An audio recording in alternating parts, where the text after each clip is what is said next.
పూరా లోకల్. నమస్తే, welcome to పూరా లోకల్. ప్రస్తుతం మనం బీజేపీ రాష్ట్ర ప్రధాన కార్యాలయంలో fire brand leader Malkajgiri corporator Shravan Kumar తోటి ఉన్నాము.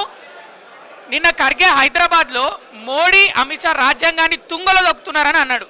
ఖర్గే కిదర్గయ్య అని అడుగుతున్నాను నేను. యాక్చువల్లీ రాజ్యాంగం యొక్క ప్రతీకని చేతిలో పట్టుకున్నటువంటి కాంగ్రెస్ పార్టీ ఈరోజు రాజ్యాంగానికి సంబంధించి ఏ విలువలను పాటించింది? ఈ దేశానికి సంబంధించి, దేశ భద్రతకు సంబంధించి విదేశీ గడ్డల్లో పదే పదే పదే కూర్చుంటూ ఈ దేశంలో మానవ హక్కుల హననం జరుగుతుందని చెప్పి మాట్లాడుతూ ఈ దేశంలో మరి ప్రతిపక్షాల గొంతు నొక్కేటువంటి ప్రయత్నం చేస్తుంది అక్కడ ఉన్నటువంటి అధికార పక్షం అని విదేశీ గడ్డల మీద కూర్చుంటూ ఈ దేశంలో ఉన్నటువంటి మిలిటరీ వాళ్ళపైన ఆరోపణలు చేస్తూ, ఈ దేశంలో ఉన్నటువంటి అధికారులపైన ఆరోపణ చేస్తూ, ఈ దేశంలో ఉన్నటువంటి నాయకులపైన ఆరోపణ చేస్తూ ఈ దేశ ప్రతిష్టను పదే పదే దిగజార్చేటువంటి కాంగ్రెస్ పార్టీ వారి అధినాయకత్వం ఏదైతే ఉందో, వీళ్ళు రాజ్యాంగం గురించి మాట్లాడారు. రాజ్యాంగంలో ఉన్నటువంటి ఏ ఒక్క సూక్తిలో మాట్లాడారు? మీకు ఒక విషయం చెప్తా. ఇందాక మన మహేందర్ గారు, మూసాపేట్ కార్పొరేటర్ గారు అక్కడ ఉన్నారు. వారు ఇందాక వీడియో చక్కగా పెట్టిర్రు.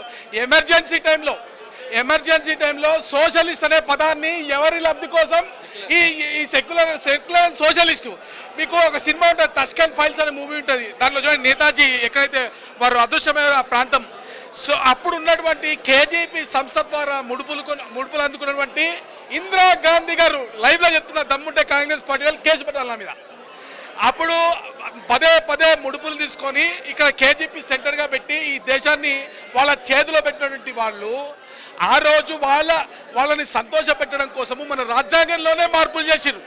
మన రాజ్యాంగంలో మార్పులనే డైరెక్ట్గా రష్యాని వాళ్ళని సంతోష పెట్టడం, కేజీపీ, రష్యా కూడా కాదు, కేజీపీ అనే ఒక రష్యాకి సంబంధించిన గూఢాచారి సంస్థని వాళ్ళని సంతోష పెట్టడం కోసం మార్పులు చేసినటువంటి ఇందిరాగాంధీ గారు, కాంగ్రెస్ పార్టీ గారు ప్రజా హక్కులను ఖండన చేసి ఎమర్జెన్సీ లాంటి ఘోరమైన ఘాతుకాలకు పాల్పడ్డ వాళ్ళు వీళ్ళు రాజ్యాంగం గురించి ఈరోజు మాట్లాడడం కరెక్ట్?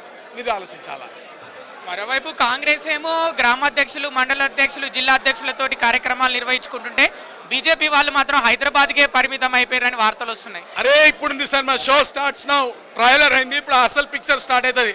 మొన్నటి వరకు డైరెక్ట్ మాటల ద్వారానే, ఇప్పుడు చేతల ద్వారా కూడా, అటు లీగల్గా, ఇటు మాటల ద్వారా, ఇటు పబ్లిక్ ద్వారా ఈరోజు జూబ్లీహిల్స్ ఎన్నికతో నాంది సవాల్ విసురుతున్న ఈ రాష్ట్ర ముఖ్యమంత్రికి చేతనైతే జూబ్లీహిల్స్ గెలిపించు, భారతీయ జనతా పార్టీ జూబ్లీహిల్స్లో విజయ దుదుంబి మోగించనుంది, అక్కడ భారతీయ జనతా పార్టీ జెండా ఎగరనుంది. చేతనైతే ముఖ్యమంత్రిని గెలవమని చెప్పి ఆ సీటు భారతీయ జనతా పార్టీ గెలవనుంది. ఈ రోజున చలో బస్తీ మీద సవాల్ ముఖ్యమంత్రి గారికి. మరి జూబ్లీహిల్స్ నియోజకవర్గంలో మైనారిటీ ఓట్లు ఎక్కువ ఉన్నాయి కదా, మరి మీకు పడతాయి అవి? ఎవరైతే మైనార్టీలు మా వైపే ఉంటారు, మైనార్టీలు అందరూ కూడా మా వైపు ఉండరని ఏం లేదుగా. ఈరోజు ట్రిపుల్ తలాక్ పేరుతో ముస్లిం మహిళల కోసం చట్టం చేసింది భారతీయ జనతా పార్టీ. పేద ముస్లింలకు అన్యాయం జరగద్దని వర్క్ బోర్డ్ బిల్లును తీసుకొచ్చింది భారతీయ జనతా పార్టీ. ఈరోజు మైనార్టీల కోసం అనేక సంక్షేమ కార్యక్రమాలు తీసుకొచ్చింది భారతీయ జనతా పార్టీ ప్రభుత్వము, కేంద్రంలో ఉన్నటువంటి ఎన్డీఏ సర్కార్. మరి ఇటువంటి ప్రభుత్వాన్ని ముస్లింలు ఆదరిస్తున్నారు కాబట్టి దేశవ్యాప్తంగా కశ్మీర్లో సైతం భారతీయ జనతా పార్టీ జెండా ఎగరేస్తుంది. జూబ్లీహిల్స్లో కూడా మారుస్తాం, చరిత్ర తిరిగి రాస్తాం. జూబ్లీహిల్స్ భాగ్యనగరంలో ఉన్న ముస్లింలను కూడా ఈరోజు ఓవైసీ కబంధ హస్తాల నుంచి విడిపించి భారతీయ జనతా పార్టీ బాటలో నడిపించే బాధ్యత మాది.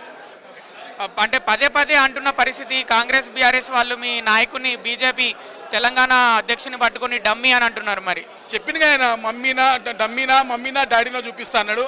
అలాకి తట్టుకోలేరు. రామచంద్ర గారు అసలు వాళ్ళకి తెలియదు, మేము మల్కాయి వాళ్ళం, మా నాయకుడు ఆయన, మాకు తెలుసు ఆయన అంటే ఏందో. ఆయన ఒక్కసారి కొట్టడం స్టార్ట్ చేస్తే రెండు చెప్పులు వాతలు పడిపోతాయి. ఆ వాతలు రేవంత్ రెడ్డి కూడా పడే టైం వచ్చింది. రేవంత్ రెడ్డికి బీఆర్ఎస్ పార్టీ ఇద్దరు కూడా ఒక్క కాన్బారీలు కొడితే రెండు ముఖాలు ఒకటైతే గ్యారంటీగా. 2028లో బీజేపీ పార్టీ అధికారంలోకి వస్తుంది అంటారా?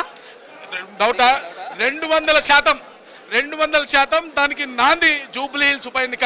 అక్కడ భారతీయ జనతా పార్టీ జెండా ఎగరేయడంతోనే స్టార్ట్ అవుతుంది మా విజయ దుదుంబి 100%.